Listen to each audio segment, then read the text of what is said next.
राहुल गांधी हमारे बारे में कुछ बोले, मैं रास्ते में था तो कोई मेरे को बोले असदुद्दीन ओवैसी के दो यार, एक मोदी और नहीं, मोदी के दो यार ओवैसी और केसीआर। राहुल गांधी, हम छिछोरे, हमारे मुंह को नहीं लगना था तो हमारे मुंह को नहीं लगना था। इतना बोल सकता हूं मैं तुम्हारे को, इतना बोल सकता हूं कि तुम रात में उठ के रोना चाहे तो भी आंख से आंसू नहीं निकलेंगे तुम्हारे।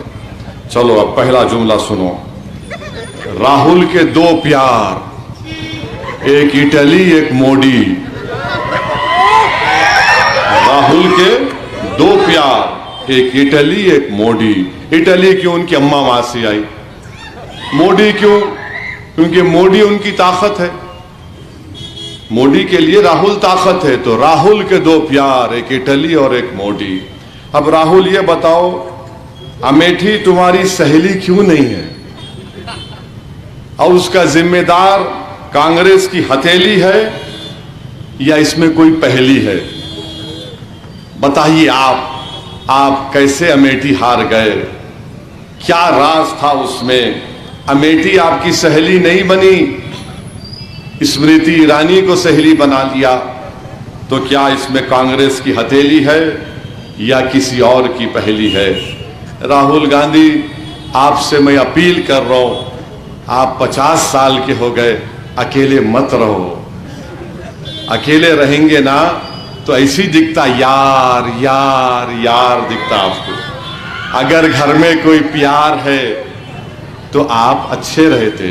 अब अगर हैदराबादी छिछोरी जबान में अगर बोला मैं, मियाँ ये उम्र नहीं है दीवारा कूदने की, समझ जाओ। बोलते ना, बोलते, समझा के बोलते।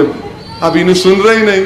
हैदराबाद में आके बोल रहे राहुल गांधी आप बच्चे हैं, आपको ये दिमाग में बात आपके बैठी हुई है कि मैं नेहरू खानदान से आता हूं, मैं सब कुछ बोल सकता हूं। याद रखो, किसी का खर्जा बाकी नहीं रखता असदुद्दीन ओवैसी। चाहे मोदी हो, राहुल हो, कोई बड़ा आदमी हो, सब बराबर है। और मुझे यकीन है कि 3 तारीख को जब नतीजे आएंगे, राहुल गांधी तुम फिर अकेले महसूस करोगे अपने आप को।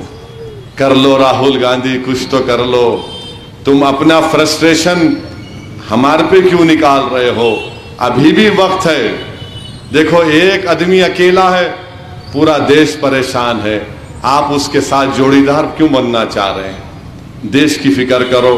मजलिस पर उंगलियां उठाने से पहले कभी ये भी तो पूछ लो अपने आप से, क्या तुम्हारे वालिद ने बाबरी मस्जिद को शहीद करने की राह हमवार नहीं की?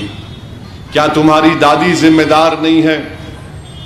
मुरादाबाद में, आपको नहीं मालूम होगा, मुरादाबाद में 1986 में ईद उल फितर के दिन लोग ईद की नमाज पहनकर मुरादाबाद की ईदगाह गए।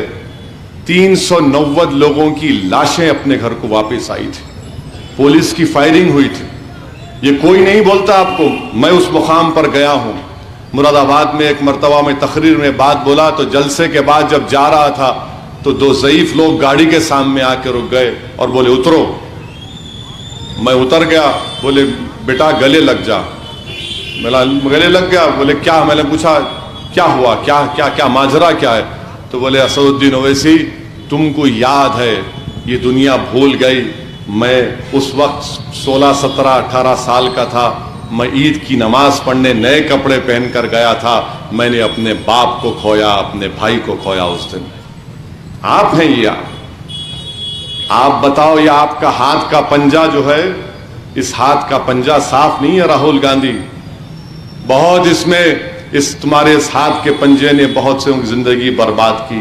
1990 का फसाद हैदराबाद का भी हमको याद है। तुमने चिन्ना रेड्डी को हटाने के लिए हिंदू मुसलमान का फसाद कराया और मजलिस ने 9.5 साल में ना तेलंगाना में फसाद होने दिया, ना हैदराबाद में होने दिया, ना बलाला ने मलकपेट में हिंदू मुस्लिम के झगड़ों को बर्दाश्त किया। ये माहौल आपको बरकरार रखना है। कांग्रेस पार्टी फ्रस्ट्रेशन का शिकार है। इनको कुछ समझ में नहीं आ रहा। हर जगह पहले बोलते थे ऐसा कर रहे, मगर जब काम मजलिस करा चुकी है जमीन के ऊपर, आपको इन कामों को सामने रखकर 30 नवंबर के दिन आप अपना एक एक वोट मजलिस के हक में इस्तेमाल करिए, खूब कसरत से दुआ करिए, नमाजों का एहतमाम करिए, रात में उठकर अंधेरे में अल्लाह की बारगाह में दुआ करिए कि परवरदिगार, ये 65 साल की कुर्बानियों का नतीजा है हमारे बुजुर्गों की कि आज हम इस मुकाम को पहुंचे। अल्लाह इन तमाम बातिल ताकतों के अज़ाइम में उनको शिकस्त दे दे और मजलिस को सरखुरू और कामयाब और कामरान कर दे असम्बली इंतखाबात में। अस्सलामु अलैकुम व रहमतुल्लाहि व बरकातुहू।